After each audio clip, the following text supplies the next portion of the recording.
Estou aqui com o Reinaldo da Índigo durante o World Agritech South America Summit para contar para vocês uma super novidade. A Índigo anunciou a emissão do primeiro crédito de carbono nos Estados Unidos por meio da plataforma. Reinaldo, conta pra gente quem participou dessa iniciativa, quantos produtores foram, de quais culturas e o que esse grande feito representa para o mercado. Obrigado, Marina, pelo convite. Realmente, para a gente é uma semana muito feliz, porque, como você falou, a gente teve esse atingimento.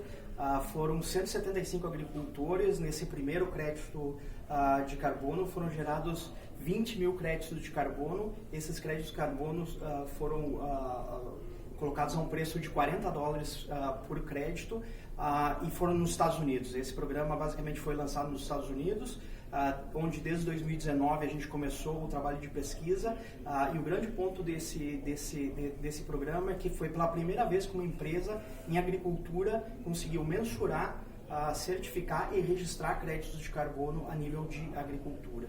Tiveram várias culturas participando, né, em 2 milhões de hectares? Esse primeiro crédito é um número menor de hectares. Os 2 milhões de hectares que a gente tem são agora no programa, a gente tem por volta de 2 milhões de hectares, 5 milhões de acres de agricultores já dentro do nosso produto de carbono, mas esse primeiro momento foi um número menor de hectares, certo, com esses 175 agricultores. A gente acredita que esse modelo, uma das grandes vantagens é que ele traz muita escala, então a gente consegue escalonar para uma área muito maior de agricultores, então essa a ideia, esse foi o começo, esse programa continua e a gente vai ganhar muita escala com ele nos Estados Unidos. Reinaldo, e não há custo para o produtor integrar o programa? Conta pra gente como que funciona. Não, à medida que o agricultor assina dentro desse programa, ele não tem custo dentro do processo de certificação, com as análises. O que o agricultor sim tem que fazer são as mudanças de prática.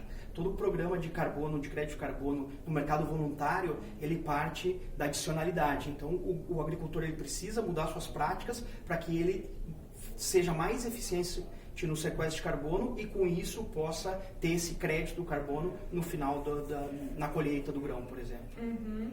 Acho importante a gente dizer aqui também que eles não têm o custo para entrar na plataforma, mas depois a Índigo, na hora da emissão, né, e da comercialização desse crédito, vai ter a sua parcela, né, correspondente por ter feito todo o processo, auxiliado nesse programa. Isso. Esse é um outro ponto bastante importante desse programa, porque todo o comprador do crédito de carbono, ele quer saber onde que esse crédito que ele paga de carbono, onde vai parar esse dinheiro. E uma das premissas principais da Índigo é que a maior parte do crédito vá para o agricultor, que quem fez as mudanças de práticas foi realmente quem fez o sequestro do carbono. Então, dentro do nosso programa, a gente tem 75% desse crédito vai para o agricultor e 25% do crédito fica com a Índigo e os seus parceiros. E esses 25% são a parte que também ajuda a pagar o custo do programa. Uhum.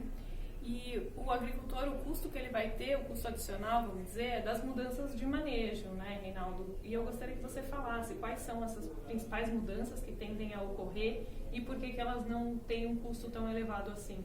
Então, o principal dentro desses programas de carbono é você fazer uma agricultura mais regenerativa. Então, as mudanças de prática vão de acordo à realidade de cada agricultor naquele momento.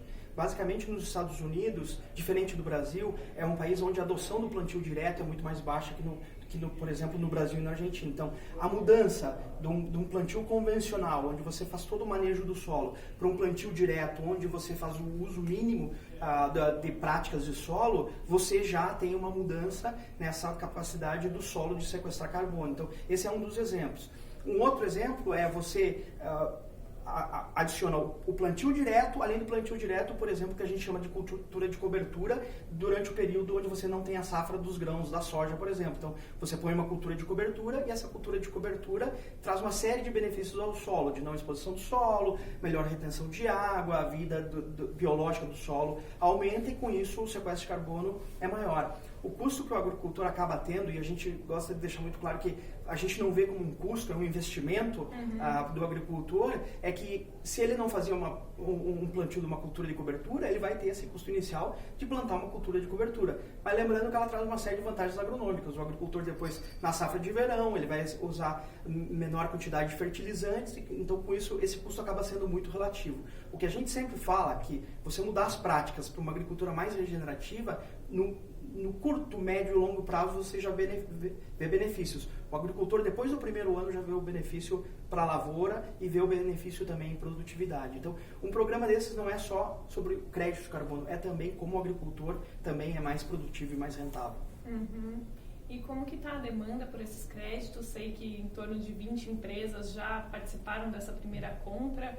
Conta pra gente um pouco da demanda nos Estados Unidos. Esse mercado, ele está muito aquecido, assim, muitas empresas têm metas de redução, de zerar o seu balanço de carbono. Então, assim, a gente diz, o problema não está do lado do comprador. Existem compradores para os créditos de carbono. Existe mais demanda hoje do que créditos que a gente consegue gerar no mercado. Então, esse é um ponto extremamente positivo. Tem mais demanda do que crédito no mercado para esse tipo de negócio.